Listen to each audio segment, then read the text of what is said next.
You're getting a buff. You're getting a buff. You're getting a buff. Everybody's getting a buff. Make me feel like I belong. I mean, you make me feel like I might be on. I mean, you make me feel like I should right my wrong. Make me In feel this like most recent set of balance changes, it seems like everybody's getting a buff. In fact, every change is indeed a buff. So let's go ahead and take a quick look at the official Clash Royale video. They post this on Twitter, Instagram, YouTube. So we're looking at it on YouTube, and then we're gonna go over the overall changes in more detail on Reddit. Alright guys, so it's coming on the 6th. First, 3 Musketeers are back to 9 Elixir, but they got an increase in deploy time, and there's a time in between their deployment. I'm not too sure how I feel about that, but anyway, they're back. Wall breakers, well, they're trying to put them into the meta. They got a range increase, and they damage nearby troops when they damage their towers now. Next, what do we have but the Goblin Barrel? He's getting a deploy time reduction, I guess, so he attacks the towers a little bit quicker. Princess also getting a buff to her speed on her attack, so Bait definitely gonna get a solid buff here. Dark Prince, hopefully we'll see him in the meta again. I love that card. Getting a range and radius increase, so he just handles swarm units a little bit better. Bomber, once again, much deserved buff. HP buff. That was my personal suggestion, so I'm glad that they actually went with that, honestly. Alright guys, it's been a while, but you may remember the lovely Miss Clarissa who's going to be joining us tonight. She is at about, 45, 50 now, now. Thanks to that trophy inflation, it's been a lot easier to push. I've been able to push up to, way higher than before. We'll see how high I get at the end of the season, but I'm at like 5,000 some now. Anyway, let's get down to the balance changes, and, that's kind of what we're here for. So let's take a look at the first thing that we have here, the 3 Musketeers. Now, this is kind of, it's a hot topic, guys, I'm telling you. It's, they've been, like, the subject of debate for a long time. I mean, I don't know. They were so strong. When they entered the game, like, way before I even played, they costed 10 Elixir, but then I guess that was when there was, like, a hidden 11th Elixir bar, so that, like, if you deployed them, you could have that extra Elixir, and you're not wasting Elixir, because, as you guys probably know, if you deploy something at 10 Elixir, you're 100% going to leak a little bit. I can't remember what it is. It's like 0.3 Elixir or something like that. But that adds up, and it's definitely a huge detriment to them. So it kind of threw them off the meta when they brought it back down. I don't know. I didn't like them. Like, they were super strong. They were all over the place. They were just ridiculous. I mean, I didn't feel like I had too much of a problem with them personally, but the overall public just was not a fan of them. I'm glad that they nerfed them. I don't know. I'm just not a big fan of the whole 3 Musketeers deck or archetype in general. So, maybe I'm a little bit biased because of that. But if you are a 3 Musketeers player, you're probably rejoicing right now. So what do you think? Do you run into a lot of 3 Musketeers at your trophy range? Not really, no. But maybe that'll change now. Yeah. So before they got nerfed and they were 10 Elixir, like a few months back, do you remember seeing them more at all? Or is it not something that you would run into a whole lot? Not really, yeah. Usually not. Yeah, I guess it's kind of the trophy range too. It's kind of suffice to say, it's kind of a high skill cap card. So in lower trophies, where she was a few months back, you're not necessarily going to be seeing them as much as you might see in, like, say, grand challenges or above, like, 5K or 5,500 or something like that. Yeah.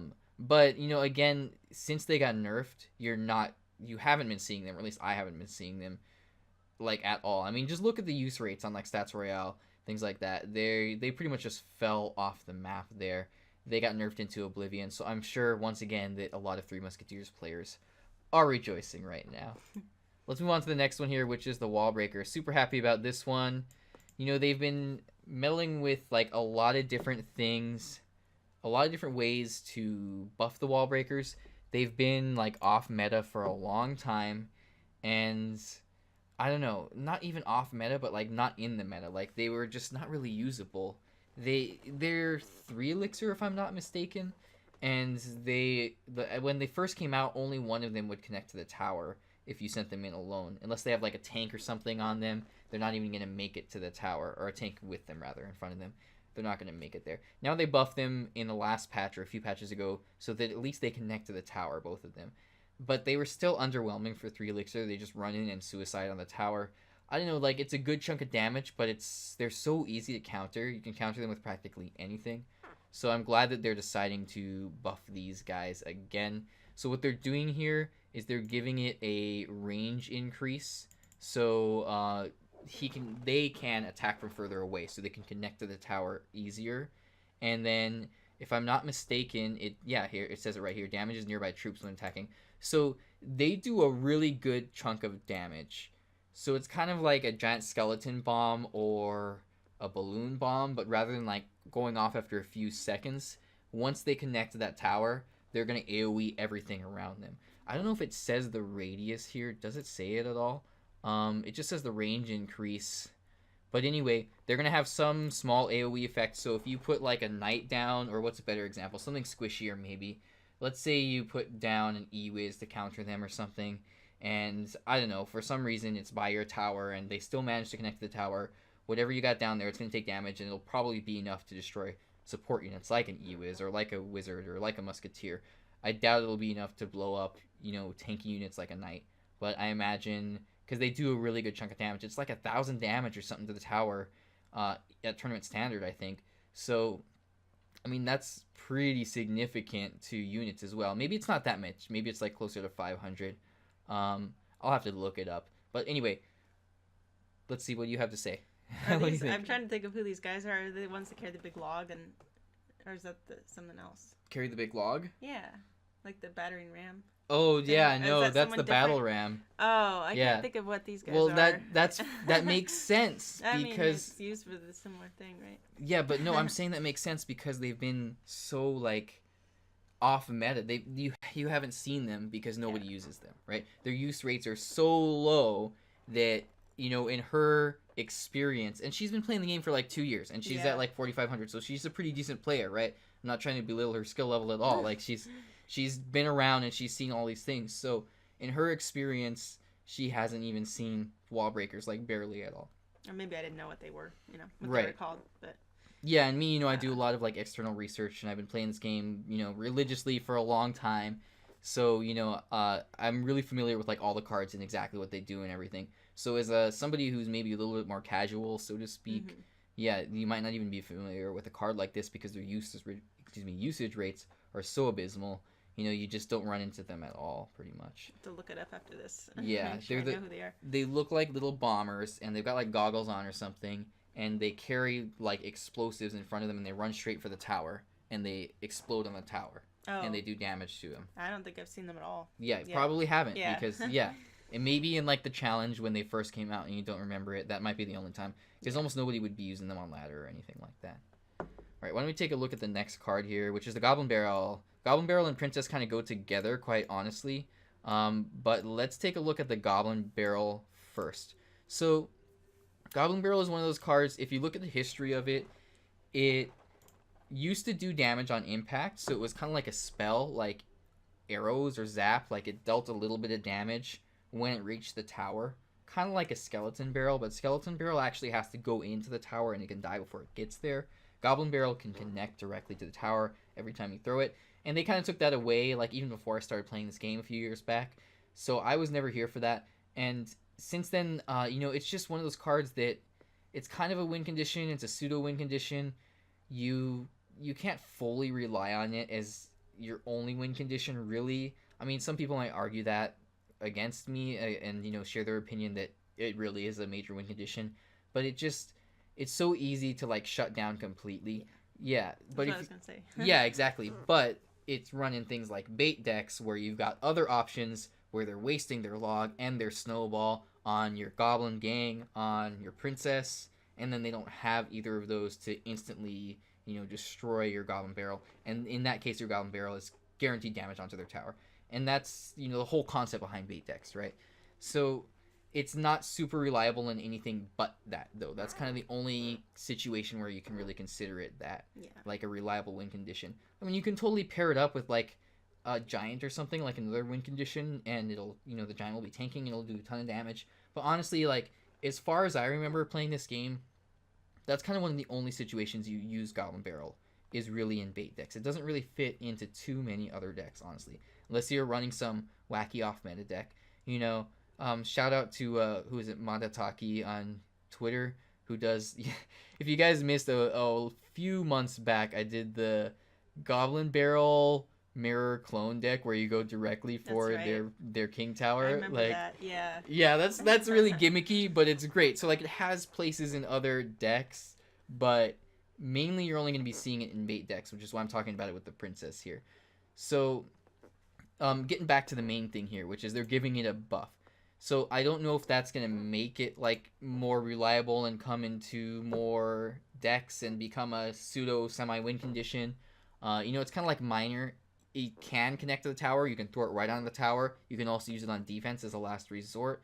But, it's pretty easy to like just slap something down right away to counter it. Even with a Miner, although you can kind of juke a little better with the Miner. Same thing with the Goblin Barrel. You can juke with the Goblin Barrel. So there's, I guess, that factor for both of them. But they're both kind of like pseudo semi-win conditions. They act as win conditions in many decks. But again, Miner's almost always, if not always, paired with a poison or another win condition like a giant. Miner giant, where you can hand the baton from the giant to the Miner once the giant dies, or vice versa. But in this case, the Goblin Barrel, you mostly see it in bait decks, like I said.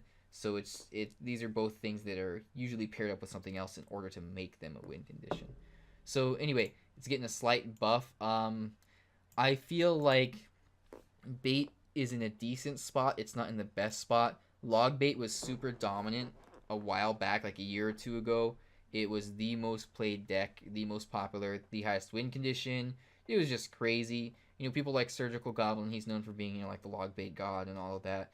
And I don't know, it's a fun deck to play. I don't know if I want to see it really in the meta. Since then, I feel like people have made up different variations of bait. Like you see bait decks, but instead of like the classic log bait, you'll be seeing like Minion Horde, and you'll be seeing a Miner in there, or it's like a Prince bait deck or something like that, right? So maybe this will bring back the classic log bait.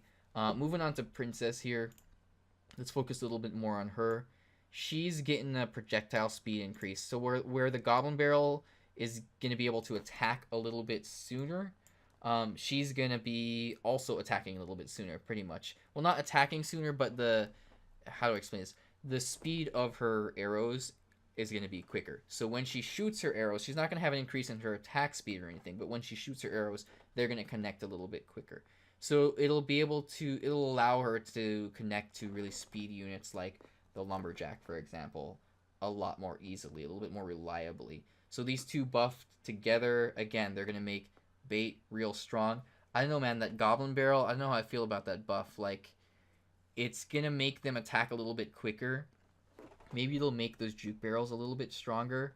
And you'll just have to be even more on point with timing your counters. I think that's going to be the main exchange. Timing that zap, timing that log right at the perfect time to make sure that those goblins, because right now it's pretty easy. There's like a second or two before they even start stabbing after they land, right? Yeah, it's right there. Yeah. It's right in front of us. 1.2 seconds, right? Yeah, I just slap my zap down usually. Yeah, exactly. Time it like you show me, and it's pretty easy. Yeah. So in that case, it's going to be a little bit more difficult to do that. But it's 0.1 second. You still see it coming, Yeah, exactly. And I think we're going to adjust.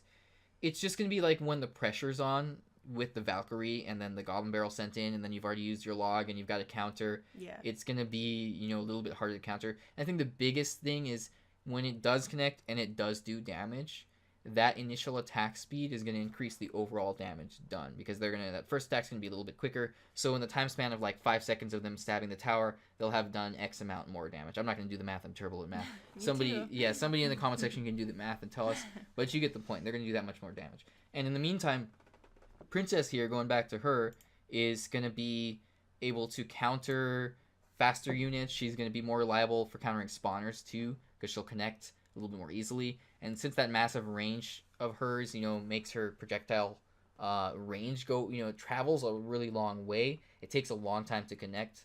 So having an increase in that speed will really benefit her when she's really far away. She'll be able to be much more reliably connect to things that are really far away.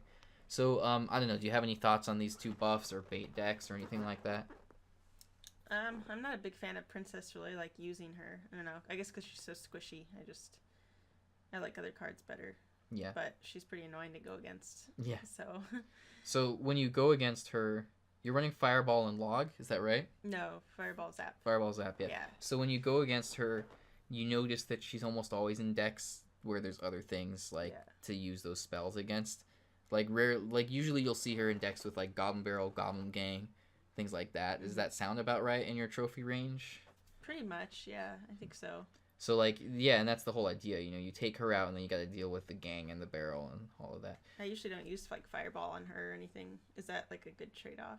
I mean, it's very situational. It's a negative trade technically because you're spending 4 elixir for their 3. Yeah. But if you can do damage to the tower, or if you have absolutely no answer, or if you just absolutely have to take their princess out, or whatever, everything's situational. You can't. It's not cut and dry. You can't be like, negative elixir trade. Never do it. Right. Right. Yeah. Like sometimes you fireball your own tower to kill their goblin barrel because you don't have anything else, and you use your log on their princess or something. So again, it's very situational. So general rule, not the best trade, but if you need to, if you absolutely have to situationally, then yeah, you can totally do it. Yeah, it'll take her out. Yeah, definitely. It'll take her out, and if she's paired with anything else, it'll do damage to them as well, and you can get value from that, right? All right, next we have the Dark Prince. So glad that this guy is going to be buffed. I really like him. I like Valkyrie too, don't get me wrong. I like Royal Ghost too. I like all the little mini tanks with their splash damage and all that good stuff. But man, Dark Prince, he's fun. I think it's gonna bring double Prince decks back into the meta. I don't know. Mainly, he's gonna be able to do more damage or more effectiveness towards the swarm units, is what I'm trying to say. So skeleton armies, goblin gangs, guards, royal recruits, barbarians, all those swarm units. He's going to have a range increase, so he'll be able to attack them from further away and connect with that initial charge quicker. So he'll have how do I say this? He'll be able to have similar range as the prince. You know how the prince has that really long joust and he can stab stuff from far, right? Yeah. It's not really melee. He's semi-ranged in a way, right? Dark Prince is going to be a little bit more like that. He's got a range increase from 1050 to 1250, which is pretty significant, honestly. His area damage radius, so not the damage, but the radius of his damage, the splash effect, is going to be increased. I don't know, do you see the Dark Prince a lot? Not much, no. Mostly just the regular Prince. And that's the one I use. Yeah, I don't see him much, so I don't really know much about him. Yeah, and I mean, it's one of those cards that you're not going to see a whole lot because they're not super prevalent in the meta right now. Makes me want to try him more, though, because I already like Prince. Yeah. I know they're a little different, but I do like the Prince, so. They are different, but they're also similar because they both are, like, similar health pool. They both got that charge effect. They're both melee, with semi-range. But the Dark Prince, the major difference, of course, being, he's got, first of all, the shield, kind of like the guards, and secondly, he's got splash damage. He doesn't do as much damage, but he's got area of effect damage. So, again, you can totally slap him into your deck, make it a double Prince deck. You request him instead of Golem for a little bit. Golem double Prince works really well. Giant double Prince works really well. It's a heavy deck, isn't it? Golem and double Prince. But I'm telling you, it works. You put like Ewiz, Mega Minion, triple spells in there. It's gonna rock people. It does so much damage. Literally rock them with Golem. Giant double Prince is really easy, and that's generally run as like spell bait decks. So you run Giant, you run Dark Prince, you run Prince, you run Spear Golems, you run Bats, you run Goblin Gang, and then less spell or something like that. I can't remember exactly what it is, but you get the idea behind this, and that works out really well because it's kind of like Zap bait. Right now, Snowball's really in the meta, so it would be Snowball bait in a way, and I think that this buff is really going to make those decks viable again. I'm really happy about it personally because I really like the Dark Prince, and I really like Double Prince decks. And I know, guys, Giant Double Prince is super easy to play. I get it, but it's also really fun. It's one of the most fun decks that I've played in like classic challenges for a while, and I was pretty successful with it when it was in the meta. Right now it's not so great, but again, with this buff here, I think it's going to be pretty solid again. Do you have any other thoughts about Dark Prince? Not really, no. I just kind of want to try him more now. Yeah, right. Well, we'll slap him into your deck, or we'll make like a challenge deck or something for you where we can play him. He's going to be pretty solid when he gets this buff here.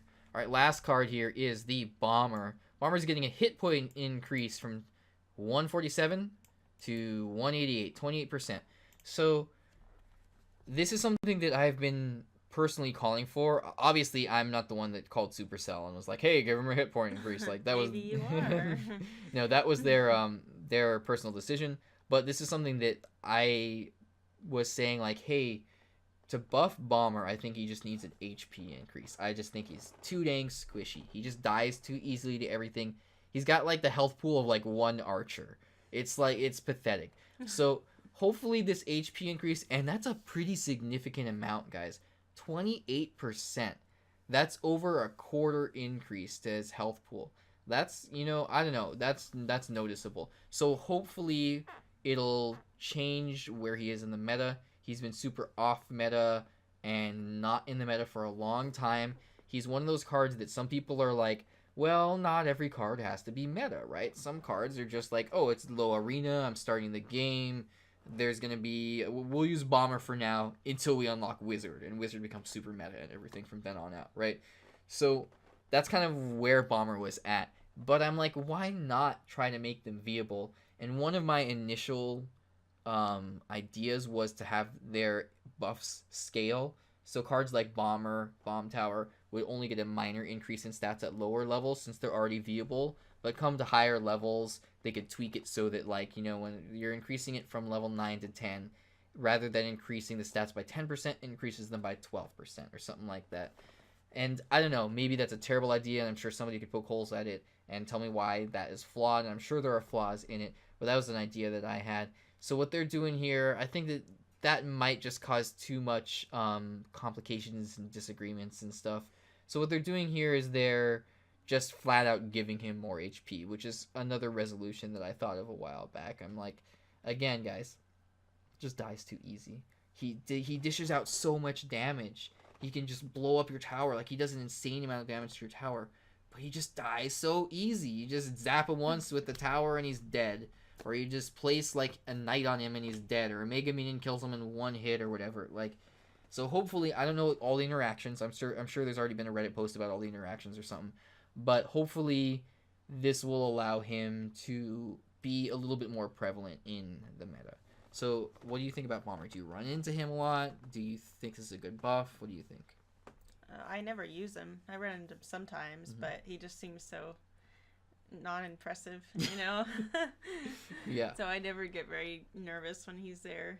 But yeah, no, that makes sense. Maybe this will make him more of a opponent. But yeah, I don't know. I'm kind of whatever. Yeah, I think that pretty much makes sense to me. Like, you don't worry about him too much. He doesn't do too much. Again, he's one of those cards that, like, there was a meme recently about like cards that'll do more damage to your tower than you expected, and like Bomber belongs in there if he wasn't in there. Because if you don't answer him, again, he does an insane amount of damage, but he's so easy to answer. You can usually just blow him up with something. Yeah. And he's 3 Elixir, so, like, again, it's like a princess. You could fireball him if you have to as a last resort, if he's just sitting in the back dishing out damage, right? So many things to counter him. So hopefully, I think and I hope that this will bring him into the meta, because I think that he's going to be a fun card to play. I wish that they buffed him in a more exciting way. Maybe they gave him, like, death damage, he drops his bomb, or, I don't know, something like that. Cooler. Yeah, you know, just like, but again, this is something that I think is simple and just flat out going to kind of address the problem that he has, which is he's so dang squishy. Alright guys, that is it for tonight. Make sure to leave a comment in the comment section below. I want to know what you guys think about this round of balance changes. It's a whole lot of buffs. Everybody got a buff. I'm pretty happy with it personally. I'm not too happy about 3 Musketeers coming back into the meta, but that's just me being kind of selfish. All you 3M players are going to love it. As far as everything else, I think that all those cards pretty much deserved a buff. I'm happy with the way that they addressed a lot of those things. So definitely a thumbs up from me for this time around. Speaking of which, leave a thumbs up on the video if you enjoyed it, because that will really help out the channel. Yeah, definitely. And if you're new to the channel, you can hit that little burger down there to subscribe. And if you don't like hitting the little burger, just go to the channel page, whatever floats your boat. I cover balance changes, cover decks, things like that all the time. Any final words? I don't want to make it sound so, like last time. Yeah, last time so ominous. Any last You're gonna words? murder me. Yeah, I know. No. I did that same thing with an interview recently too. Yeah, it's just one of those things you say naturally. You know, we all have those things we say every time. But no, I think I'm good. All right, thanks so much for watching. Have a good night. You make me feel like I belong. I mean, you make me feel like I might be on. I mean, you make me feel like I should right my wrong. Make me feel like a Ja Rule in a Shanty song. I mean, you make me feel like and I love